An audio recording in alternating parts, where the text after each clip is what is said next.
Yes, ibihe byiza ndetse n'umunsi mwiza, nizere ko aho muri muguwe neza mu bice bitandukanye mugiye muherereyemo.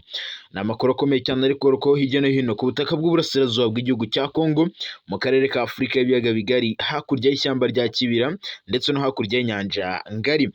Ni amakuru ndibuze kuba mpera muri Kivu y'Amajyepfo ku kibuga cy'imirwano muri teritwari ya Fizi mu ntara ya Kivu y'Amajyepfo, M23 yirabyivu abazalendo ndetse n'ingabo z'u Burundi FDNB. Aha ni mu ishyamba rya Bijabo mu buryo bukomeye cyane. Magingo yanga iri shyamba rya Bijabo riherereye muri teritwari ya Fizi mu ntara ya Kivu y'Amajyepfo, haravugwa imirwano ruturakarahabutaka ndetse no ku ndondo ya Bijombo muri teritwari ya Uvira. Aha ni muri Kivu y'Amajyepfo habaye imirwano ikomeye cyane yumvikanyemo urusaku rw'imbunda ziremereye cyane. Biravugwa ko habereye imirwano rero no mu ishyamba rya Bijabo ndetse no mu Bijabo centre. Aha rero ni naho hari icyicaro gikuru cya groupement ya Bijombo. Aha kandi ni naho hari ibirindiro bikomeye cyane by'abazalendo ndetse n'ingabo z'u Burundi FDNB, utibagiwe na FDLR. Ndakubwira imirwano karahabutaka yabereye muri bino bice. Ni nako kandi imirwano ikomeye cyane yahuje umutwe wa M23 ndetse n'igisirikare cya leta ya Congo FARDC n'abazalendo. Ni imirwano yabereye muri Kivu y'Amajyaruguru mu bice bitandukanye, muri teritwari ya Warikare imirwano yongeye kubura, ndetse no muri teritwari ya Karehe, aha ni muri Kivu y'Amajyepfo, teritwari ya Kabale imirwano ruturakarahabutaka yongeye kuvuza ubuhuha. Imirwano yongeye gusiga benshi bongeye guhunga mu buryo bukomeye cyane. Imirwano ni myinshi kuko hari no kuvugwa igitero cyerekeje mu Minembwe centre. Ni amakuru aturuka mu Minembwe aravuga ko iki gitero ngo cyaturutse ahitwa kwa Murima, aha ni muri teritwari ya Fizi, hari kugenzurwa n'ingabo za leta ya Congo FARDC. Bikubiye rero mu butumwa bwanditswe na Minembwe. Amakuru rero atugeraho kugeza ubu ngubu aravuga ko ibintu bitoroshye naka na gato hano mu Minembwe. Ndakubwira iby'ibi bitero. Ese Masunzu yaba yongeye kuhagaba ibitero biremereye cyane ashaka kwivugana aba bene wabo b'Abanyamulenge? Ese ibi bitero biri mu ruhe rwego? Ibi byose ndaje mbikubwire.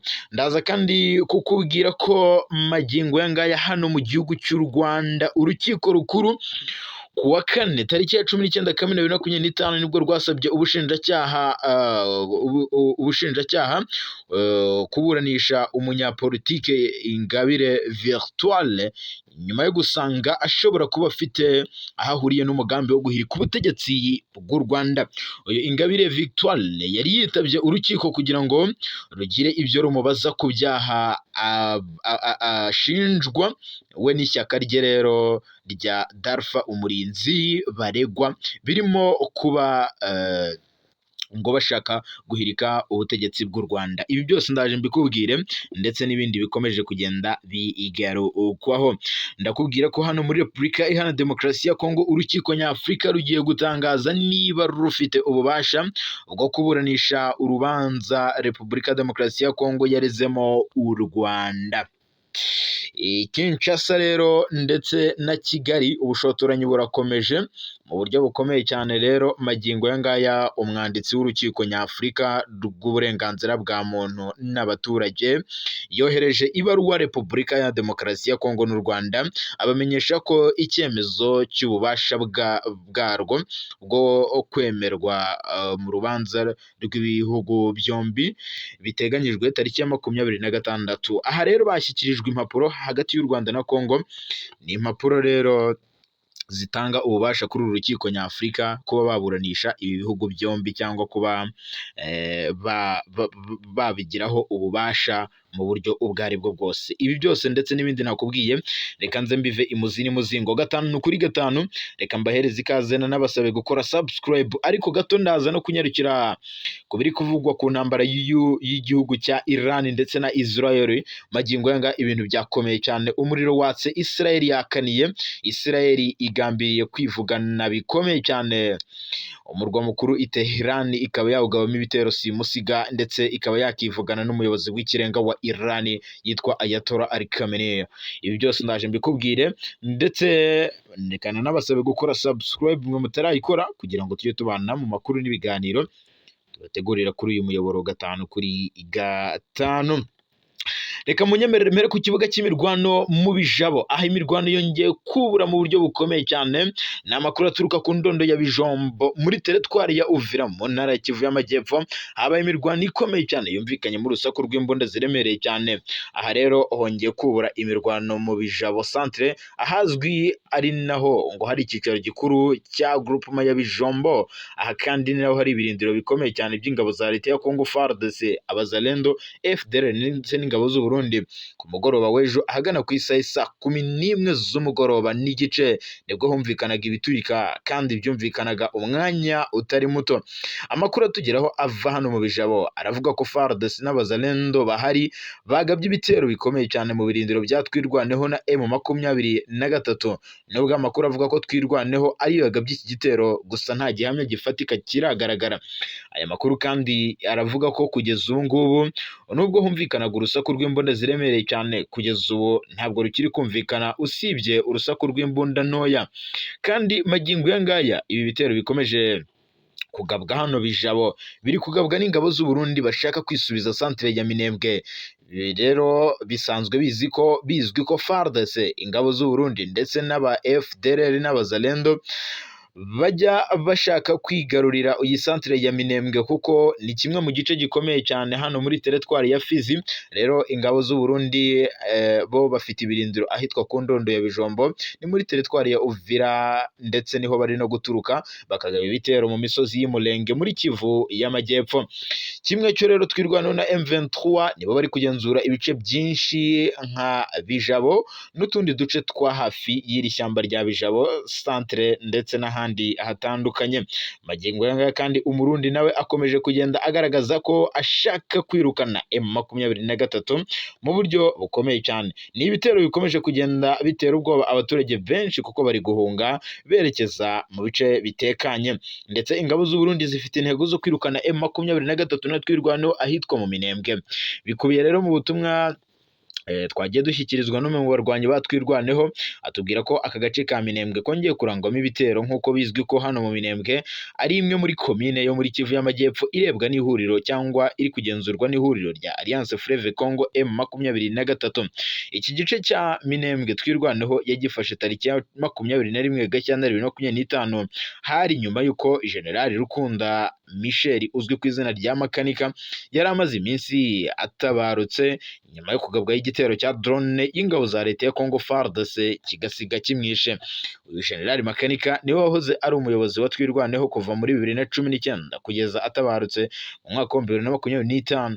Kuri ubu umutwe wa Twirwaneho na M23 uyoboye igice cyose cyangwa uri kugenzura igice cyose cya Mikenke ndetse na Minembwe. Kuri ubu Twirwaneho iyobowe na Brigadier General Charles Sematama uzwi nk'intare batinya hariya mu Minembwe. Ubutumwa bugufi rero twahawe buragira buti: mu gitondo cyo ku wa gatanu tariki ya 20 Kamena 2025 nibwo umwanzi yaturutse kwa Mulima agiye gutera mu nkengero za Minembwe centre. Biravugwa ko rero yateye no mu gace ka Mukoko. Aka gace ka Mukoko ni agace gaherereye mu burasirazuba bwa ino komine ya Minembwe, ikaba kandi ari igice kimwe gikomeye cyane muri ino centre. Ni igice gituwe n'Ababembe ndetse n'Abanyamulenge benshi. Ibi bitero biravugwa ko bije bikurikira uruhare ingabo za leta ya Congo FARDC zagize mu bindi bitero bagabye mu minsi ishize ahitwa Rugezi n'ahitwa Nyaruhinga. Nyamara byose umutwe wa M23 na Twirwaneho babisubije inyuma. Hari n'andi makuru avuga ko FARDC itakirwana, ahubwo yafashe imbunda ziremereye n'amasasu zibishyikiriza ingabo z'u Burundi n'abazalendo ndetse n'aba FDLR, bityo akaba ari bo bari kugaba ibitero mu Banyamulenge kuri umutwe wa Twirwaneho na M23. Kimwe cyo ntabwo bizwi neza ko ingabo z'u Burundi zirigera zifasha abazalendo na FARDC, kuko kuva zabafasha kurwanya imitwe yombi ibarizwa muri Alliance Fleuve Congo M23 na Twirwaneho mu mpera z'umwaka wa 2022 nta gace na kamwe barigera bafata. ndetse ngo bakambura uyu mutwe wa M23. Ikizwi nuko intambara bagiye barwana zose habe muri Kivu y'Amajyaruguru n'iy'Amajyepfo bazikubitiwemo bikarangira basubijwe inyuma ndetse bagakizwa n'amaguru. Ni imirwano yagiye isiga n'ubundi M23 ifashe ibice byinshi habe muri Kivu y'Amajyaruguru n'iy'Amajyepfo, kuko yabafatanya umujyi mukuru wa Kivu y'Amajyaruguru Goma, ibafata n'umurwa mukuru w'intara ya Kivu y'Amajyepfo Bukavu, ndetse ikaba yarafashe na Kamanyola, igafata Nyangezi n'ibindi bice bikomeye cyane hano muri Sud Kivu ndetse no muri Nord Kivu. Reka munyemerere n'ubundi mve aho ngaho nerekeze ku rukiko nyafurika rugiye gutangaza ko rwatangaje ko rero rufite ububasha bwo kuburanisha urubanza Repubulika ya Demokarasi ya Kongo yarezemo u Rwanda. Umwanditsi w'urukiko nyafurika n'uburenganzira bwa muntu n'abaturage AFCHR yohereje ibaruwa muri Repubulika ya Demokarasi ya Kongo n'u Rwanda abamenyesha ko icyemezo cy'ububasha bwarwo bwo kwemererwa mu rubanza rw'ibihugu byombi biteganyijwe tariki ya 26 Kamena 2025. U Rwanda na Repubulika ya Demokarasi ya Kongo biraregwa ubushotoranyi, gusahura, ubwicanyi bukorewe ku butaka bwayo imyaka 30 ishize. Uru rubanza rero rwakiriwe muri Gashyantare uyu mwaka ushize i Arusha muri Tanzania. Ibaruwa y'urukiko iragira iti Jerefie arabamenyesha ko mu rubanza rwavuzwe haruguru urukiko ruzatanga icyemezo cy'ububasha bwo kwemererwa mu ruhame tariki ya 26 Kamena 2025 guhera saa 4 za mu gitondo ku isaha ya Arusha muri Tanzania ya GMT +3 ku cyicaro gikuru cya Arusha muri Repubulika yunze ubumwe muri Repubulika yunze ubumwe ya Tanzania. Nyuma yo guhamagara hagati y'impande zombi tariki ya 12 na 13 Gashyantare 2025 imbere y'urukiko mu bijyanye n'ububasha bw'urukiko bwo kuburanisha mu rubanza, uru rukiko rero rwafashe iki cyemezo bajya gusuzuma aho Kinshasa na Kigali mu minsi 8 bari baherereye muri ibi bihugu, ndetse kugira ngo barebere hamwe icyemezo cy'ububasha bwo kuburanisha uru rubanza. Mu gihe cy'iburanisha abanyamategeko b'u Rwanda kimwe no mu munsi wa mbere w'urubanza batanze ingingo zerekana impamvu ikirego cya Repubulika ya Demokarasi ya Kongo kidakwiye kwakirwa, bagaragaza ko kuregwa mu rukiko bidakwiye bitewe n'uko izindi nzira zatangwa n'inzego z'akarere ndetse n'amahanga zitangiye gukoreshwa. Kigali cyangwa u Rwanda rwavuze ko icyifuzo cya Repubulika ya Demokarasi ya Kongo gishingiye ahanini ku makuru yatangajwe mu binyamakuru, bityo bikaba byateshwa agaciro kwizerwa cyangwa bikareka guhabwa agaciro. Ubwunganizi bw'u Rwanda bwasabye kandi urukiko guhagarika imirimo mu gihe hagitegerejwe icyemezo cy'urukiko rw'ubutabera rwa EAC mu rundi rubanza rwahuje ibihugu byombi. Uruhande rwa Repubulika ya Demokarasi ya Kongo rwo ruvuga ko rwashingiye ku bimenyetso by'ibyaha byakozwe n'u Rwanda ku butaka bwa Repubulika ya Demokarasi ya Kongo. Abunganizi ba Kongo kandi babajije urukiko barugaragariza ishusho yatanga ndetse igaragaza ko u Rwanda ari rwo rwashotoye Repubulika ya Demokarasi ya Kongo. Reka munyemerere mpere ku byatangajwe n'umuvugizi wa M23 mu bya politiki Lawrence Kanyuka yamaganye ubuyobozi bw'umuryango uharanira uburenganzira bwa muntu Human Rights Watch bakoresheje izina rye mu kumuharabika ndetse no kugoreka amatangazo atigeze akora mu rwego rwo gukwirakwiza ibinyoma bya Repubulika ya Demokarasi ya Kongo. Hashize imyaka irenga 2 guverinoma ya Kongo izenguruka mu bihugu by'amahanga n'imiryango mpuzamahanga ishakisha amaboko ngo ishobore gutsinsura umutwe wa M23 uharanira uburenganzira bw'abanyamurenge, abahema ndetse n'abatutsi bicwa bishyigikiwe na Repubulika ya Demokarasi ya Kongo. Uyu mutwe wa M23 ariko ukaba ukomeje kubabera ibamba. Ku ya 12 Werurwe 2025 nibwo umuryango mpuzamahanga uharanira uburenganzira bwa muntu wasohoye itangazo rigarukamo ibinyoma byinshi byikwirakwizwa ndetse bikwirakwizwa na Repubulika ya Demokarasi ya Kongo, birimo no kuba hari amakuru hari abanyamakuru ndetse n'abasivili barimo umuhanzi Indego bavuga ko ngo yishwe na M23 azizwa ko ari urubyiruko rwa Lucha. Human Rights Watch yavuze ko Lawrence Kanyuka yemeje ko aba barwanyi ba M23 ngo aribo bamurashe kuko yari yambaye impuzankano y'igisirikare. Lawrence Kanyuka binyujije ku rubuga rwa X yahoze yitwa Twitter yanditse agira ati ibi byatangajwe na Human Rights Watch ati ni ibinyoma bigamije gufasha leta ya Kongo gukwirakwiza ibihuha byayo no kuyobya amahanga ku kibazo cy'umutekano mu burasirazuba bwa Repubulika ya Demokarasi ya Kongo. Ati Human Rights Watch iri gukoresha urubuga rwayo idasesenguye igakwirakwiza ibinyoma bya Repubulika ya Demokarasi ya Kongo kubera imikoranire n'inyungu hagati yayo n'ubutegetsi bwa Kinshasa. Ati turavuga ko dushikamye nta miryango itari iya leta twagabyeho ibitero, ahubwo urubyiruko rwo mu miryango itandukanye rwagiye rwinjira muri AFC M23. Yavuze rero ko mu buryo yanditse ahantu havugwa ko umuhanzi Indego yazize isano afitanye na Lucha, aho ahubwo ngo abagize itsinda rya Lucha benshi biyunze kuri M23. Yasabye rero umuryango wa Human Rights Watch kureka imikoranire ibogamye bagatangaza raporo z'ukuri ku muryango mpuzamahanga batagoretse imvugo ze mu nyungu za leta ya Kinshasa. Ati turasaba Human Rights Watch ihita ihagarika kuvuga ibyo ntavuze no guhindura ibimenyetso bagamije inyungu za politike. Magingo aya umuryango mpuzamahanga warebereye ubwicanyi bumaze imyaka bukorerwa abo mu burasirazuba bwa Kongo cyane cyane abanyamulenge, ndetse binyuze mu icengezamatwara rya Repubulika ya Demokarasi ya Kongo yashoyemo imbaraga z'amafaranga n'amabuye y'agaciro. Ibi byanatumye ibihugu byinshi byotsa igitutu umutwe wa M23, aho wasabye uyu mutwe gusaba kuva mu bice byose yamaze kwigarurira kubera propaganda z'ubutegetsi bwa Kinshasa. Magingo ya AFC M23 nubwo imaze kwigarura ibice byinshi mu burasirazuba bwa Repubulika ya Demokarasi ya Kongo, ariko Perezida Felix Antoine Tshisekedi Tshilombo akomeje kugenda aharabika uyu mutwe wa M23 avuga ko uyu mutwe ngo ukorana n'u Rwanda, kuko Human Rights Watch nayo yatangiye imikoranire n'ubutegetsi bwa Kinshasa ndetse ishinja M23 kwimurira abanyekongo mu Rwanda ku gahato. Human Rights Watch uyu muryango uvuga ko igikorwa cyibasiye abantu barenga 1500 mu minsi yashize ngo ari ibyaha by'intambara. Nk'uko Human Rights Watch bitangaza, abantu benshi birukanwe mu midugudu ya Karenga muri teritwari ya Masisi muri Kivu y'Amajyaruguru ahari hazwi nk'indiri ya FDLR, ariko ngo ntabwo bose bakomoka mu Rwanda bitandukanye n'ibyo M23 ivuga, ahubwo bamwe ngo ni abenegihugu ba Kongo bibeshyweho ko ari abanyamahanga. Iperereza ryakozwe na Human Rights Watch biravuga ko ryerekana ko aba bantu bateranyirijwe Isake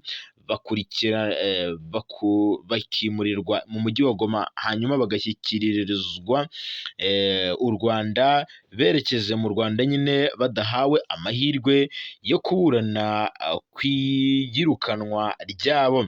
Umushakashatsi muri Human Rights Watch witwa Clementine de Montjoie abisobanura agira ati ikarita yabo y'itora akenshi ni nayo yonyine ibaranga yatwitswe n'abayobozi ba AFC M23 ibashinja gukoresha inyandiko mpimbano. Ni ibigenda bitangazwa na Human Rights Watch bashinja M23. Gusa Loni nayo yagaragaje ubugizi bwa nabi bwakozwe na FARDC ndetse n'abazalendo. Ati ubugizi bwa nabi ngo bugize ibyaha by'intambara. Ibi byatangazwa rero n'umuvugizi wa komisiyo y'umuryango w'abibumbye ushinzwe uburenganzira bw'ikiremwamuntu witwa Volker Turk. Yagaragaje ko rero ubugizi bwa nabi abasirikare ba Repubulika ya Demokarasi ya Kongo n'abarwanyi b'imitwe ya wazalendo bakoreye abaturage bugize ibyaha by'intambara. Yetluka yasobanuye ko ubwo AFC M23 yafataga umujyi wa Goma mu mpera za Mutarama 2025, ingabo za Kongo ndetse n'abazalendo babuze ngo byabuze ubiyobora cyangwa babuze ubayobora. Ati bahitamo kwica, gufata ku ngufu ndetse banasahura imitungo y'abaturage. Agaragaza ko intumwa z'iyi komisiyo zagiye zikora iperereza ku iyubahirizwa ry'uburenganzira bw'ikiremwamuntu mu burasirazuba bwa Repubulika ya Demokarasi ya Kongo. Kuva muri Mutarama bashatse abawazalendo bashimuse abaturage bagamije kubambura amafaranga, abandi irabafunga binyuranyije n'amategeko. Ati izi ntumwa zakiriye amakuru y'imitwe ya wazalendo yafunze abantu mu buryo bunyuranyije n'amategeko, inashimuta abantu igamije kubambura amafaranga, inatanga ibihano mu buryo itanga ibihano nyine bya kiboko cyangwa kubakubita mu bice iri kugenzura.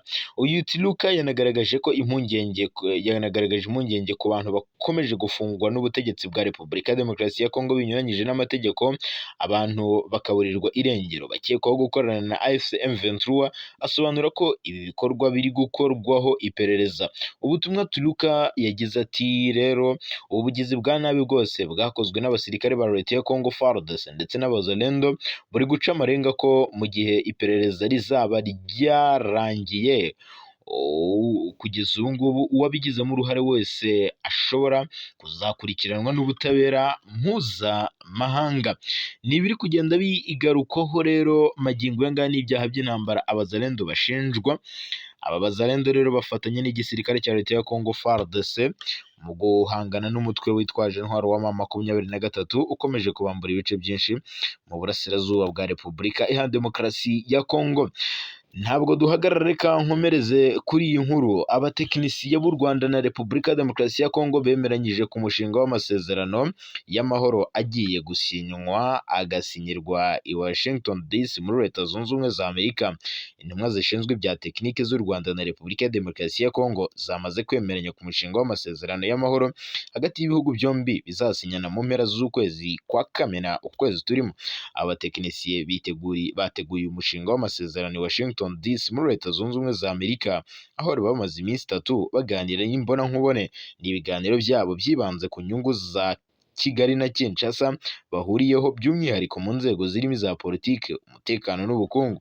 Ku wa gatatu tariki ya 18 Kamena 2025 nibwo basoje gutegura iyi nyandiko y'umushinga w'aya masezerano mu muhango wayobowe n'umunyamabanga wungirije wa Leta Zunze Ubumwe za Amerika mu bibazo bya politike witwa Alison Hocker. Uyu Hocker abinyujije ku rubuga rwa X yahoze yitwa Twitter yavuze ko atewe ishema no kuba yarayoboye ibi biganiro byateguriwemo uyu mushinga, agaragaza ko ari intambwe iganisha ku mahoro arambye.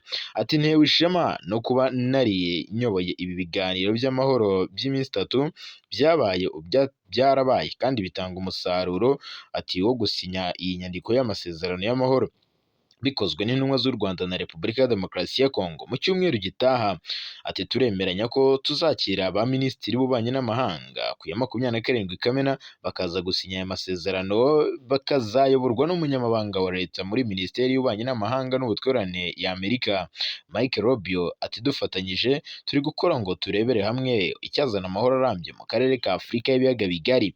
Ku ya 27 Kamena 2025 nibwo Minisitiri Nduhungirehe ndetse na Therese Kayikwamba Wagner wa Repubulika ya Demokarasi ya Kongo bazashyira umukono kuri aya masezerano y'amahoro, bakazayasinyira imbere ya mugenzi wabo wa Leta Zunze Ubumwe za Amerika Mike Rubio. Uyu mushinga w'amasezerano y'amahoro abatekinisiye b'u Rwanda na Repubulika ya Demokarasi ya Kongo bateguye wubakiye ku mbanziriza masezerano ibihugu byombi byasinyanye ku ya 25 Mata 2025.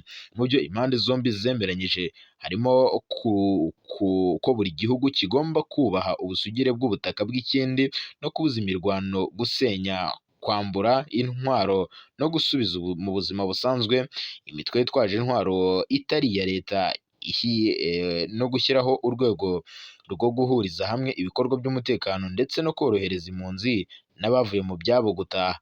Hari kandi no korohereza ibikorwa by'ubutabazi no gushyiraho gahunda yo kwishyira hamwe nk'ubukungu bw'akarere. Minisitiri w'Ububanyi n'Amahanga n'Ubutwererane w'u Rwanda Ambasaderi Olivier Nduhungirehe ashimangira ko ibiganiro byagenze neza kandi bishobora kuzatanga umusaruro. Ariko Minisiteri y'Ububanyi n'Amahanga ya Amerika yo yatangaje ko Qatar nka kimwe mu bihugu biri guhuza u Rwanda na Repubulika ya Demokarasi ya Kongo mu biganiro byitabiriye ibiganiro impande zombi zari zanemeranyije ko mu rwego rwo gukurikirana bagiye kuba bahuza Kigali na Kinshasa muri gahunda nyine y'ibiganiro. Amerika rero yashimiraga Qatar. Usibye rero isinywa ry'amasezerano y'amahoro rizaba mu mpera z'uku kwezi, Amerika ivuga ko initeze ko ba perezida b'ibihugu byombi hagati ya Perezida Paul Kagame ndetse na Perezida Felix Antoine Tshisekedi Tshilombo wa Repubulika ya Demokarasi ya Kongo bazahurira i Washington DC imbere ya Perezida Donald Trump, ubundi bagashyira umukono ku masezerano y'amahoro ashobora kuzasiga ubwumvikane buke buri hagati y'ibihugu byombi bugabanyitse cyangwa bugacogora. Reka munyemerere ntatinze nkomereze ku kibuga cy'imirwano. AFC M23 yahanganye bikomeye cyane n'abazalendo ni mu bice bitandukanye hano mu burasirazuba bwa Repubulika ya Demokarasi ya Kongo. Ibi byabereye mu gace ka Nyangezi ndetse n'agace ka Luhala muri teritwari ya Walungu muri Kivu y'Amajyepfo. Ni imirwano yatangiye ku itariki ya 17 Kamena 2025, aho abaturage benshi byabateye ubwoba ndetse kubw'urusaku rw'intwaro ziremereye cyane zumvikanaga muri ibi bice. Amakuru aturuka hano Nyangezi mu birometero bigera kuri 45 uvuye mu mujyi wa Bukavu aravuga ko mu gitondo cyo ku ya 18 Kamena 2025 aribwo abaturage benshi bahunze santere yaha Nyangezi mu rwego rwo gukiza amagara yabo. Umwe mu baturage yagize ati turi guhunga imirwano, ati yatangiye mu rukerera, ati bari kudusukaho ibisasu, ati turi kumva intwaro ziremereye cyane. Abarwanyi b'abazalendo nibo batangije ibitero babigaba mu birindiro bya M23 mu gace ka Katana ahitwa Mumosho ndetse n'ahitwa Chilunga, aha ni muri teritwari ya Kabare nanone muri Kivu y'Amajyepfo kuva mu gitondo cyo ku ya 18 Kamena 2025. Abaturage basobanuye ko abazalendo bageragezaga gukura M23 mu utu duce, ariko umwe yagize ati wazalendo yagerageje kwirukana AFC M23 ariko biranga. Abatuye rero muri aka gace cyane cyane muri teritwari ya Karehe muri Kivu y'Amajyepfo baravuga ko mu rukera rwo ku ya 18 bumvise urusaku rw'amasasu, bafata icyemezo cyo kuguma mu nzu kugira ngo hatagira ikibahungabanya. Mu gitondo cyo ku ya 19 Kamena 2025 nibwo abazalendo kandi bari bahanganye bikomeye cyane n'umutwe wa Twirwaneho mu gace ka Mutambala muri teritwari ya Fizi muri Kivu y'Amajyepfo. Kuva muri Gashyantare 2025 Twirwaneho isanzwe irinda ibice bitandukanye hano muri Kivu y'Amajyepfo ifatanyije na M23 kugira ngo barinde umutekano w'abanyamulenge ndetse no mu bice bitandukanye muri Kivu y'Amajyepfo. Mu gace ka Buhinda kari muri teritwari ya Warikare muri Kivu y'Amajyaruguru, ubwo niho nasimbukiye, naho habereye imirwano ikomeye yamaze amasaha menshi ihanganishije AFC M23 n'abazalendo tariki ya 17 Kamena 2025. Bikavuga ko AFC M23 ariyo yateye abazalendo muri aka gace nyuma yo kumenya ko iri huriro ry'abazalendo rishyigikiwe na leta ya Kinshasa ryatangiye kugenzura aka gace mu minsi ishize. Byitezwe ko rero cyangwa bigizwemo uruhare na Katari muri Mata 2025 nibwo AFC M23 na leta ya Kongo bari bemeranyije guhagarika ubushotoranyi n'imirwano. Gusa abazalendo bakomeje kwitambika inzira y'amahoro. Hari n'impungenge z'uko leta ya Kongo ishobora kuzananirwa kumvisha abazalendo ko ikwiye guhagarika imirwano mu gihe amasezerano y'amahoro yazaba yaragezweho, kuko iri huriro ry'abazalendo rigaragaza ko rishaka kugaba ibitero mu birindiro bya M23 bafata nk'umwanzi udakwiye guhabwa umwanya mu mishyikirano iri kubera iyo i Washington, iyo i Doha ndetse ni Washington DC muri Leta Zunze Ubumwe za Amerika. Reka munyemerere kandi ntabwo ndi gutinda kuko aya makuru ni menshi magingo aya ngaya. Muri Kivu y'Amajyepfo nanone hongeye kubura imirwano iremereye cyane muri teritwari ya Walungu, ariko iyi mirwano mbona resultat zayo zitaraza neza, ariko ni imirwano n'ubundi yasize abazalendo bongeye kugenda bahasiga ubuzima ku bwinshi. Bwenda ifashwe mu gihe uyu mutwe umaze kwigarura ibice byinshi byo muri teritwari ya Walungu, kuko mu minsi ishize rwose kandi mike wafashe umujyi wa Kaziba, wa Ruwinja n'utundi duce duherereye hafi aho ngaho muri Walungu, harimo kandi n'imwe mu misozi igabanya teritwari ya Walungu, Uvira ndetse na Mwenga. Twihuta cyane, ikeretse iri kuvugwa n'ituze riri muri teritwari ya Kabare ni muri Kivu y'Amajyepfo. Yavugiye mu mpine, hasigaye mu by'ukuri turebera hamwe n'andi makuru. magingo aya ngaya uko ibintu byifashe hano muri Kabare Yego. ni uko nta mirwano ihari ariko abaturage bongeye guhumeka nyuma y'imirwano yari imaze iminsi igera kuri 3 ihuza abazalendo ndetse n'ingabo z'u Burundi FDNB Yego. aha muri Kabare n'ubundi ni hafi y'ikibuga mpuzamahanga cy'indege cya Kavumu. Yego. Nubwo rero hari ituze gusa abaturage bafite ubwoba bw'uko imirwano ishobora kongera kubagwa hejuru. Imihanda rero kugeza ubu ngubu ngirimo abantu bagera kuri bake. Yego. Ibikorwa by'ubucuruzi n'ubwikorezi bikaba bikomeje kugenda neza ariko ngo biri kugenda gahoro gahoro. Abaturage rero bari no gusubira mu mirimo yabo kuko no ku munsi w'ejo bagiye bagaragaza ko rwose nta mpungenge bafite ariko bagaragaza ko isaha ku isaha bashobora kwisanga n'ubundi bongeye kuraswaho. Rero abanyeshuri nabo bongeye gusubukura amasomo yabo ariko ubwoba ni bwose kuko hari n'ibigo bitarafungura kuko magingo aya ngaya ihungabana ngo ryaturutse ku masasu yavugiye hano muri aka gace hafi y'aya mashuri. Ibi byanatumye amwe mu mashuri afunga kuko amwe yaranarashweho muri ibi bice n'ubundi. Rero umuyobozi w'aka gace yagiye agaragaza impungenge zo kuba nyine iyi mitwe nka M23 n'abazalendo ikomeje kugaragara muri ibi bice. Mu bigaragara aha ngaha itandukaniro ryaho nk'uko uyu muyobozi yahoze abivuga ngo abazalendo bo bari hafi mu nkengero z'ibi bice. Urumva hano muri parike y'igihugu ya Kahuzi-Biega ariko M23 bo bari kure. Bishobora rero gutuma M23 igaba ibitero byo kwirukana abazalendo bikaba ngombwa ko abaturage bahasiga ubuzima cyangwa bakanahunga. Yego. Aha ngaho ubwoba bwo ntibwabura rwose nawe ari wowe wabyumva.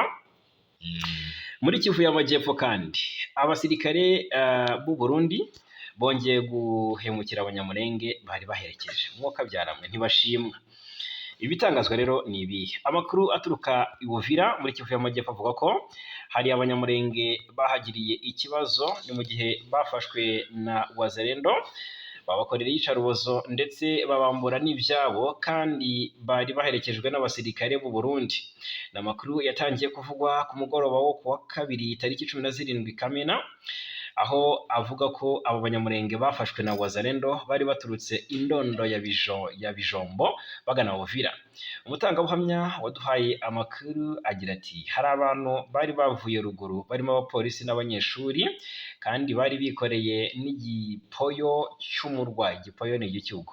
Ngo bageze ahitwa Kijaga bahagarikwa na wazalendo. Yakomeje agira ati barabafashe babajyana bari kubakubita babagejeje kwa mwami niho batangiye kubasaka babambura n'utwabo. Muri bimwe bambuwe birimo amafaranga, imyambaro ndetse n'ibindi. Kimwe cyo abategetsi bo muri aka gace bahise bihutira kujya kubareba nubwo nta kiratangazwa babamariye. Ati bamaze kubageza kwa mwami abategetsi bajya kubareba. Bivugwa ko ubwo abo banyamurenge barimo basakirwa kwa mwami urusaku rw'imbunda rwinshi rwarimo rwumvikanira i Kalundu haherereye hafi y'umujyi rwagati wa Uvira mu Kivu y'Amajyepfo. Urusaku rw'imbunda amakuru avuga ko rwose ari wazalendo n'ubundi bari mu bikorwa byo kwiba baza kumishwaho amasasu n'abasirikare ba FARDC ubundi bakizwa n'amaguru. Ubwo abanyamurenge bamanukaga Uvira bavuye ku ndondo ya Bijombo bikoreye n'igipopongo cy'umurwayi. Igipoyo se ni igiki? Byavuzwe ko baje baherekejwe n'abasirikare b'Abarundi bakorera muri iyo misozi ya Uvira. Nyuma y'uko bageze mu Kijaga wazalendo ngo bakabahagarika, bari abasirikare b'u Burundi ngo ntibasubiye kwegera ko aba banyamurenge ngo babavuganire nk'uko bari bemeye kubaherekeza. Ibi rero ni bimwe kandi baherutse no kubakorera mu cyumweru gishize ubwo abasirikare b'u Burundi baherekezaga kandi abapolisi n'abanyeshuri bavaga hariya Uvira berekeze ku ndondo ya Bijombo bagera hano kandi mu Kijaga wazalendo baje kubahagarika babakorera n'iyicarubozo. Igitangaje za ngabo z'u Burundi ntizabafashije ngo zibatabare ahubwo zarihungiye ziriruka. urumva ari ingome zibabeshya ko zibaherekeje zibarinda umutekano ntacyo bakoraho, zagera kuri aduyi zigashyira bugere. Mu burasirazuba bwa Kongo abanyamurenge bamaze igihe barenganywa, kandi barenganywa kenshi gashoboka, urumva bakarenganyirizwa iwabo, bagakorerwa iyicarubozo rigakorwa na leta ya Kinshasa, ariyo yo kubarengera. So hano rero bazira ubwoko bwabo bw'abatutsi, bitubigarukaho kenshi, yaba igisirikare cy'u Burundi na Wazalendo ndetse na FDLR bakorana bya hafi n'ingabo za Congo FARDC, kandi buri ruhande rufite uruhare mu kugirira nabi abanyamurenge, kabone n'iyo bamwe mu banyamurenge bagikorera mu kwaha k'ubutegetsi bw'i Kinshasa. Mu banyamurenge mu by'ukuri barimo abaminisitiri muri leta ya Tshisekedi, twavuga nka Muhoza Gisaro, barimo n'abajenerali nka Pacifique Masunzu, barimo nka Levis Rukema ndetse n'abandi bategetsi batandukanye, ariko ibi ntibibuza n'ubundi ko bene wabo batotezwa uko bwije n'uko bukeye, manywa n'ijoro. Yego, ibi rero biri no mu byatumye rwose M23 twirwaneho byubura intwaro, bahitamo kurwanya ubu butegetsi bw'i Kinshasa bubi, bakaba bagamije gushyiraho iherezo rya nyuma. Yego, tunyarukire mu yandi makuru. I Kinshasa Yego, yitwa Constantin Mutamba, nyuma y'uko yeguye, yego, yashinjije Perezida Felix Antoine Tshisekedi ko umugambi wo kumushyikiriza ubutabera ngo wacuriwe i Kigali mu Rwanda. yego, Ni Constantin Mutamba wahoze ari minisitiri w'ubutabera muri Repubulika ya Demokarasi ya Kongo, yashinjije u Rwanda kuba ari rwo rwacuze uyu mugambi watumye agiye gushyikirizwa ubutabera. Mutamba rero yabitangarije mu ibaruwa yasohoye nyuma y'uko yeguye kuri izi nshingano, arushyikiriza Perezida Felix Antoine Tshisekedi. Uyu mugabo rero yeguye ku wa kabiri tariki ya 17 Kamena 2025, mbere yo kugezwa imbere y'ubutabera ngo akurikiranweho icyaha cyo kunyereza umutungo w'igihugu. Ni miliyoni 19 z'amadolari y'Amerika yaragenewe kubaka gereza ya Kisangani n'umurwa mukuru w'intara ya Shopo. Ashinjwa kuyanyereza uyu Mutamba. Rero mu ibaruwa yandikiye Tshisekedi yamubwiye ko nta dolari na rimwe rya leta yigeze anyereza. Noneho ahangaha iyo kesi Mutamba arimo, Minisitiri w'Ububanyi n'Amahanga n'Ubutwererane w'u Rwanda Olivier Nduhungirehe yayikomojeho. Mu by'ukuri uyu muyobozi wa diplomasi y'u Rwanda abinyujije kuri X yagaragaje ko rwose atigeze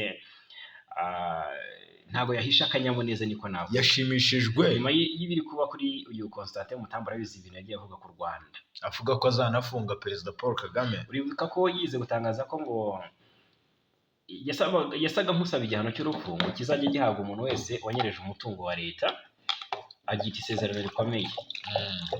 Ryatanzwe mu rwego rwo kurwanya ruswa. Ubu rero niwe biri kugarukaho. Rero Ambasaderi Olivier Nduhungirehe ntiyabuze gutanga isomo kuri ibi, avuga ko ari karuma, aho yanditse ko ari itegeko rya karuma. Ubwo yasangizaga iyo video, yafashe video ya Mutamba avuga ivyo byose twavuze haruguru, arongera arayipublishinga, arayiplaying. So Minisitiri w'Ububanyi n'Amahanga rero yamyeze Mutamba, avuga ko abona ko iki kibazo ari ikibazo cy'umunyapolitiki wafashwe n'amagambo ye, dore ko Mutamba ubu akurikiranyweho kunyereza umutungo wa leta. Minisitiri Nduhungirehe rero yanditse ati, iyo populisme irenze kwanga abanyamahanga ingengabitekerezo ya jenoside no kwanga u Rwanda. Urumva? Ati bikugarutse mu maso ahangaha yavuze iki? Boomerang ni iki? Ushobora kuba babyanditse nabi. Ibyo nk'uko byatangajwe rero na mediacongo.net birerekana amakimbirane akomeje hagati y'ibihugu byombi bitewe n'ibibazo bya politiki n'umutekano mu burasirazuba bwa Kongo. I Kigali, kugwa kwihuse k'umunyapolitiki wo muri Kongo wafatwaga nk'ubangamiye inyungu z'u Rwanda, wakwakiriwe neza, aho ibyatangajwe na Minisitiri Nduhungirehe ari urugero rwiza rw'ibi. Ni ibyatangajwe n'ikinyamakuru mediacongo.net. Yego, noneho rero magingo ya ngaya Constantin Mutamba niba yari yabonye ibyo Nduhungirehe yatangaje, yahise ibyo byose bibi biri kumukorerwa ahita bigereka ku Rwanda. Avuga ko ari rwo rwacuze uyu mugambi wo kumushyira hasi bitewe n'imanza yaciriye abayobozi ba AFC M23 mbere y'uko ashyirwamo mu bikorwa. Ahangaha akebo kaba kagiye wamugarura. Yego, noneho rero indi nkuru twagarukaho ni ibyabwiye Tshisekedi. yahawe icyitwa icyo nakwita ikibonezamvugo, yitwa Colonel Kayina. Uyu wahoze mu buyobozi bw'umutwe wa M23 yasabye Tshisekedi wa Congo kwegura by'ako kanya Felix Antoine kuko yananiwe gukemura ibibazo byugarije abanyekongo. Mutesi Kayina ni muntu ki? Uyu yabaye umuyobozi bwa M23 n'umwe mu bahungiye mu gihugu cya Uganda, gusa ntiyaje kugarukana nayo, ahubwo yaje kwishingira umutwe we. Ni ubusabe rero Kayina yatanze biciye mu nyandiko ndende umutwe wa Coalition Nationale pour la Libération du Congo wasohoye. Colonel Kayina usanzwe ari umugaba mukuru w'ishami rya gisirikare ry'uriya mutwe rizwi nka Force Nationale pour la Libération du Congo, yashyize umukono kuri iriya nyandiko igizwe n'amapaji 13. Abandi bayisinyeho ni perezida wa CNLC ariwe Dido Manyiroha, ndetse n'umuvugizi wayo mu bya politiki ariwe Lanikani Kayukani Tengo. yego Inyandiko ya CNLC igaruka ku bibazo bitandukanye bimaze imyaka myinshi byugarije inzego zose z'ubuzima bw'igihugu cya Congo, haba muri politiki, igisirikare n'umutekano, ubutabera, ubukungu ndetse n'imibereho myiza y'abaturage. Ni ibibazo rero byose uriya mutwe wa politiki wagaragaje ubutegetsi bwa Kinshasa burongowe na Felix Tshisekedi nka nyirabayazana yabyo.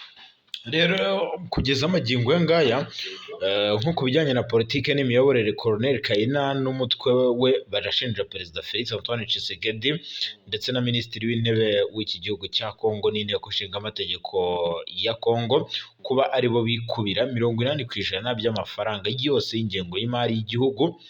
Ibi bituma abanyekongo bisanga mu bukene, koko imishinga yabo ngiradindira. Usibye gucunga nabi umutungo w'igihugu, Colonel Kayina yanagaragaje ko ubutegetsi bwa perezida Felix Antoine Tshisekedi bwamunzwe na ruswa no kunyereza umutungo w'igihugu. Ibi rero ngo byagiye binateza umutekano muke mu gihugu. Avuga ko Tshisekedi ngo yamunzwe na ruswa. Ibi bituma nyine ngo Congo idashobora gufata neza abenegihugu. Yego. Rero yanashinjije ubutegetsi bwa Kinshasa, yise ngo ni ubutegetsi bugendera ku moko no kubiba amacakubiri mu nyungu za politike n'iz'abanyapolitike nyine. Uyu Colonel Innocent Kayina cyangwa Innocent Kayina by'umwihariko yakomeje avuga rero ku mutekano muke mu bice bitandukanye byo mu burasirazuba bwa Congo, ahari abaturage barenga 5 miliyoni mu ntara ya Tanganyika, Maniema, Kivu y'Epfo y'Amajyaruguru na Ituri. Ngo bavuye mu byabo kubera imitwe yitwaje intwaro. Yego, yanenze kandi Tshisekedi nk'umugaba w'ikirenga w'ingabo. Yamublemiza aravuga ati rwose nk'uyu mugaba w'ikirenga w'ingabo za Congo yakoze iki? Ubundi yigeze akora iki? Ntacyo yigeze akora ngo akumire jenoside n'ubwicanyi imitwe ya ADF na Runa Kodeko, FDLR, Mai Mai, Wazalendo zose ndetse n'abaguverineri ba gisirikare ngo birirwa bakorera abaturage hariya. Uyu mugabo kandi mu bo yashyize mu majwi harimo guverineri w'intara ya Ituri, Lieutenant General John Lubaya. Uyu nguyu umaze iminsi akozanyaho na Muhozi cyane, ati nzagufunga. Muhozi avuga ati nzagufunga n'umuryango n'abawe bose, urumva? Yes, uyu rero Colonel Banza Ruboya atoroshye, kuko Colonel Kayina nawe yashinje Ruboya guhonyora uburenganzira bw'ikiremwa muntu. Yes, yashinje by'umwihariko uyu generali kuba yarigeze gushyingura abantu 57 mu bwoko bw'abahema ari bazima. Aba barimo abagore n'abana, ngo bakaba barashyinguwe muri teritwari ya Jugu ahitwa Katoto ku itegeko rye. Ni wari ukuri ni inyamaswa uyu nguyu. Kayina na CNLC ye bavuze ko rwose aho kurandura imitwe yitwaje intwaro ikorera muri Congo, ahubwo usanga ikorana n'igisirikare cya Congo mu kwica no gukorera urugomo abaturage. Yashinje Tshisekedi kandi kuba umutungo kamere wa Congo usahurwa arebera, ananenga uburyo ubutegetsi bwe kuba bukoresha inzego zirimo urw'iperereza mu kwikiza abo atavuga rumwe nabo. Yanenze kandi kuba ntacyo ubutegetsi bwe bukora ngo bushyire iherezo ku mvugo z'urwango n'izibasiriye abanyamahanga zikomeje kugaragara muri Congo. Yego, ibi bibazo rero cyo kimwe n'ibindi byinshi Colonel Kayina n'ishyaka rye baravuga ko bagiye kubigaragaza nyine, ati turabigaragaza kenshi. Urumva mu by'ukuri erega n'iri shyaka rye yarishinze mu rwego ngo rwo gushyira iherezo ku myitwarire y'ubutegetsi bw'i Kinshasa. Eka. Ubwo rero uzajya kumva wumve ngo nabo bari kurwana. Uzajya kumva wumve ngo bari kurwana kabisa kandi bazazonga iriya FARDC muri ziriya ntara za Ituri. Iyi mitwe ko igiye kuzahaza bikomeye cyane igihugu. Kongo ifite ibibazo ariko witwa Tshisekedi bamusengere. Bamaze kuba abantu 7 i Bukavu. Ejo twabivuzeho ariko dutangaza 6. Ejo bundi mu minsi ishize rwo byabaye tariki 14 n'eshanu. Gusa abantu 7 barakomeretse mu ijoro. Byari tariki 12 diye. Oya. Ku cyumweru byari tariki zingahe? Ku cyumweru byari tariki 11. 11. Ku cyumweru deja oya 13. Icyo gihe rero arumva nibwo abagabo barenga 12 bitwaje intwaro bagize gutya abagabo igitero ku rugo rumwe ruherereye mu mudugudu wa Ndendere muri komine ya Ibanda mu mujyi wa Bukavu. Ibitero bikomeretsa abantu 7. Urumva ko umutekano muri Bukavu ntabwo urizerwa neza. Yego. Nabuze mbona witwa ngo ni Rubara Nicolas, perezida w'ihuriro Nouvelle Dynamique de la Société Civile mu ntara ya Kivu y'Amajyepfo, avuga ko ibintu bigeze ahakomeye. Ubwo yagaragaza uburyo nta mutekano bizeye. Ubwo rwose inkuru yababaje ndetse yongeye gucengeza ubwoba mu mitima y'abaturage ba Bukavu. Umutekano w'u ukomeje kuzamuka ubwije no kubukiye bwa M23. Niba bishoboka kandi koko bitangazwa ari ukuri nigire icyo ibikoraho. Yego, yitwa Lieutenant General Yavi Kabeya kabisa, wahoze ari umwizerwa wa Perezida Felix Antoine Tshisekedi yatawe muri yombi. Azirikire urwego rw'igisirikare cya Kongo rushinzwe iperereza rwataye muri yombi uyu Lieutenant General Jean-Claude Yav Kabeya wabaye umwe mu bizerwa Perezida Felix Antoine Tshisekedi kuva yajya ku butegetsi muri 2019 ubwo yajyaga nyine ku butegetsi. Tshisekedi akijya ku butegetsi muri Mutarama 2019 yagize uyu Lieutenant General Yav Kabeya umuyobozi w'ibiro bishinzwe igisirikare mu ngoro y'umukuru w'igihugu Mason Military. Muri 2023 nibwo uyu Kabeya yasimbujwe General Frank Ntumba kuri izi nshingano. Icyo gihe byatangiye guhwihwiswa ko izi mpinduka zatewe n'uko Perezida Tshisekedi atari akizera uyu Yavu cyane ko nta yindi mirimo izwi yahise anamuhereza. Amakuru aturuka i Kinshasa aravuga ko uyu Kabeya yatawe muri yombi mu gitondo cyo ku 16 2025. Gusa ibyo akurikiranweho ntabwo bizwi, nta n'icyo inzego zibifitiye ububasha zirabitangazaho. Urwego rw'igisirikare cya Repubulika Demokarasi ya Kongo rushinzwe iperereza rumaze iminsi rufunga abofisiye bakuru ndetse n'abajenerali. Gusa ibyaha bakurikiranyweho ntibiramenyekana. Gusa societe civile i Kinshasa iragaragaza ko hari hasanzwe hafunzwe abandi basirikare bo ku rwego rwa generali bagera kuri 29, ndetse banagaragaje ko ibi bidakwiye ko abasirikare bamara igihe kinini barafunzwe bataburanishwa. Ariko umuvugizi w'igisirikare cya Kongo General Major Sylvain Ekenge Bomusa yasubije ko mu bihe by'intambara nta bwihute buba bukwiye kubaho. Birakekwa ko gufungwa kw'aba basirikare gufitanye isano n'umwuka mubi uri hagati ya Repubulika Demokarasi ya Kongo na Joseph Kabila Kabange wayoboye iki gihugu kuva muri 2001 kugeza muri 2019. Bamushinja rero kuba umuyobozi wa Alliance Fleuve Congo M23 bari kugenzura ibice byinshi mu burasirazuba bwa Kongo. Bakaba rero bari kwikanga ko aba bajenerali baba bari gukorana na Kabila. Ni bimwe ni umukwabo Tshisekedi yatangije avuga ati Kabila yahozeho kandi bamwe mu bo tukiri kumwe ubu ngubu abajenerali bahoze bakorana nawe. Rero yaba yaragarutse akaba bari kungambanira kugira ngo bankorere kudeta. Ubwo rero kugenda bikiza n'abari kwicwa. Hari uwo twatangaje yitwa nde wapfiriye muri gereza. Kabila yagaragaje ko yababajwe n'urupfu rw'uwo mujenerali ngo muzi kuva mu buto. Yari umwe mu bajenerali bakomeye cyane. Yego. Hanyuma ubutegetsi bwa Repubulika Demokarasi ya Kongo bwagaragarije ishami ry'umuryango w'abibumbye rishinzwe impunzi HCR ko butifuza ko abanyarwanda bafashwe mu bugwate n'umutwe w'iterabwoba FDLR bataha. Muri Gicurasi uyu mwaka u Rwanda rwakiriye abanyarwanda bagera kuri 2,500 bari barafashwe bugwate na FDLR mu bice bitandukanye by'intara ya Kivu y'Amajyaruguru kuva mu myaka myinshi ishize. Igikorwa cyo gucyura aba banyarwanda cyagizwemo uruhare na HCR yabacumbikiye mu nkambi yo mu mujyi wa Goma inabaherekeza.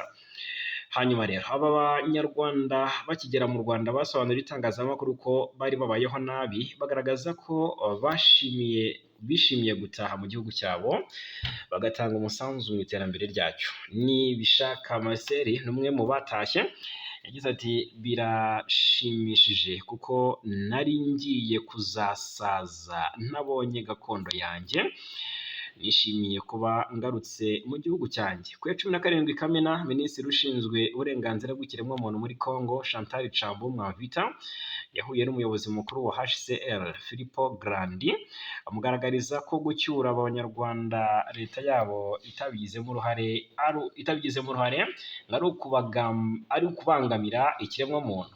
Minisitiri Mwavita yagize ati naje kuvugira abantu bo muri Kivu y'Amajyaruguru na Kivu y'Amajyepfo bazira kurenga gukomeye ku burenganzira bw'ikiremwamuntu. Ati ndasaba ko igikorwa cyo kubohereza cyahagarara mu gihe leta ya Kongo idahari. Nk'uko Minisiteri y'uburenganzira bw'ikiremwamuntu ya Kongo yabitangaje, Mwavita yabwiye Grandi ko HCR itakabaye ikorera mu bice by'intara ya Kivu y'Amajyaruguru na Kivu y'Epfo bigenzurwa na AFC 23. Leta ya Kongo yifatanya na FDLR mu rugamba rwo kurwanya M23 yagiye ikora ibishoboka byose kugira ngo uyu mutwe w'iterabwoba urusheho kugira imbaraga. Mu byo iwufasha harimo kuyiha intwaro, ibiribwa ndetse n'imishahara no gukora ibishoboka kugira ngo abanyarwanda baba mu burasirazuba bwa Kongo badataha kuko aribo akuramo abarwanyi bashya. Mu gihugu cyane. Yego, Uburundi rero abakekwaho kuba inyuma y'igitero cya grenade cyahitanye abantu 3 bo mu muryango umwe, Bwana Fagikayi na Mura bamaze gufatwa. Ni igitero cya grenade cyabaye mu ijoro ryo kuwa kane tariki ya 12 Kamena 2025 mu mudugudu wa Bibara muri komine ya Mutumba mu ntara ya Karusi mu burasirazuba bwo hagati mu Burundi, cyahitanye ubuzima bw'abantu 3 mu muryango umwe.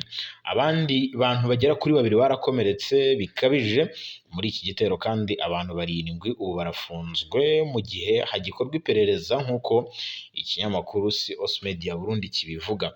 Abayobozi rero barimo ngo gusuzuma impamvu yateye ubu bwicanyi, ngo ishobora kuba ari amakimbirane ashingiye ku butaka. Ibyago rero byabaye ahagana ku saa 12 z'umugoroba ubwo abantu bataramenyekana bateraga grenade mu rugo rwa Jean Berikimasi bavumirigiye. Rero iki gisasu cyaturikanye umugore we, uyo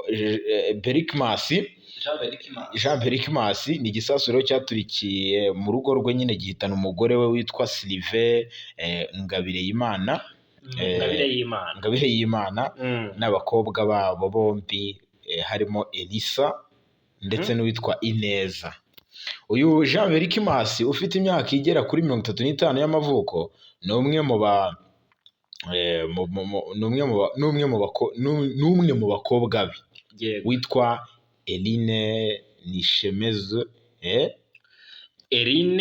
Eliane Nishemezwe. Ngo bakomeretse bikabije bajyanwa byihutirwa ku kigo nderabuzima. Yego, mu gitondo cyo kuwa kabiri ushize nibwo kuri tariki ya 17 nibwo abapolisi bafatiye abantu 7 mu ngo zabo mu mudugudu wa Bibara babifashijwemo n'ubuyobozi bw'ibanze. Yego, abo rero ni Ezekiel Nkuriki, Emmanuel Ruterintimba, Gabriel Mudende, Timothée Simbananiye, Angelus Ntomoka, hari Hamuduni Basabe ndetse na Pascal Kubwimana. Ubu bose bafungiye kuri sitasiyo ya polisi y'intara ya Karusi mu rwego rw'iperereza. Nk'uko umuyobozi w'umudugudu Antoine Bigirimana bitangaza, ngo icyateye iki gitero ntikiramenyekana neza, ariko ibimenyetso bya mbere byerekana amakimbirane ashingiye ku butaka. Abavandimwe b'abahohotewe bababajwe n'aya makuba barasaba ko hakorwa iperereza ryigenga kandi mu mucyo, barasaba kandi ubutabera no gukurikiranwa bidasubirwaho kw'ababigizemo uruhare. Mu gihugu cy'u Burundi rero indi nkuru ihari iri kugenda itangazwa cyangwa se igarukwaho cyane hirya no hino mu itangazamakuru, miliyoni zirenga 15 z'amadolari y'Amerika zari zitezwe mu isanduku ya leta mu mwaka wa 2023-2024 ngo zaburiwe irengero nk'uko byatangajwe na Minisitiri w'Imari yitwa Ntahontuye Nestor. Yego, impuguke mu bukungu akanaba n'umwarimu muri kaminuza ya Massachusetts yego witwa Ndikumana Leonce avuga ko hagati y'ibihumbi 2019 mu Burundi Uburundi bwatangaje ko bucuruje zahabu ifite agaciro ka miliyoni 765 z'amadolari. Nyamara rero ibihugu byayiguze bivuga ko byishyuye miliyari 1,400 z'amadolari. Ati haracyarimo icyuho cya miliyoni bavuga ko yego ari miliyari 1,400 z'amadolari, ariko ngo haracyarimo icyuho cya miliyoni 635 z'amadolari ngo kitigeze gisobanurwa. Yego, mu rwego rwo kugerageza gukemura iki kibazo mu mwaka wa 2023 leta y'u Burundi yahagaritse amasezerano na sosiyete zacukuraga amabuye y'agaciro bagamije gutunganya ubucukuzi bw'amabuye y'agaciro. Umwe rero mu bahoze mu ruganda rucukura amabuye y'agaciro witwa Nduwayo Marcel yabwiye Perezida Evariste Ndayishimiye ko igihugu kirimo ubujura bukabije. Yatanze urugero rw'uko ngo mu Rwanda bapima amabuye y'agaciro vuba, ariko ngo mu Burundi bikamara amasaha menshi, rimwe na rimwe bagatangaza ko byanze ku mpamvu zitumvikana. Yagize ati iyo atari ugusangira, ati dusangire. Yagize ati iyo atari ugusangira dusangire n'amakenga n'uburiganya. Rero Perezida Evariste Ndayishimiye mu biganiro yagiranye n'abayobozi b'inzego z'ibanze muri Werurwe 2025 yavuze ko nibura ry'ibikomoka kuri peteroli riterwa n'ubusahuzi byagiye bikorwa n'abayobozi bamwe. Ati rero sinumva ukuntu igihugu cyacu gifite amabuye y'agaciro menshi ariko tugakomeza gukena. Ati mu ntara ya Cibitoke twasanze zahabu iri ku kigero cya 47%. Ati sinumva impamvu dukennye. Perezida kandi Evariste Ndayishimiye yanasezeranyije igihembo c'10% ku muturage wese uzatanga amakuru ku mabuye y'agaciro ahishwa n'abayobozi. Ibi rwose Evariste we yagiye abitangaho umucyo. Yego, Israel na Iran bari kwatsanyaho umuriro, intambara igeze ku munsi, icyumweru kirashize. Noneho ngo Israel yagabye igitero gikomeye ku cyicaro cya televiziyo ya Iran, IRIB, i Tehran. Ni radio yabo nyine, icyicaro cya televiziyo ni IRIB. Hari i Tehran. Mu gihe iyi televiziyo yari iri gutangaza amakuru imbona nkubone. Aya mashusho yagaragaye yerekanye urusaku rw'ibiturika mu cyumba cy'itangazamakuru ndetse n'amatara yahise avaho. Iran yatangaje ko umwe mu bakozi b'iyo televiziyo yahise ahasiga ubuzima. Israel rero yavuze ko igamije gusenya ikigo cy'itumanaho cyifashishwa n'ingabo za Iran mu bikorwa bya gisirikare.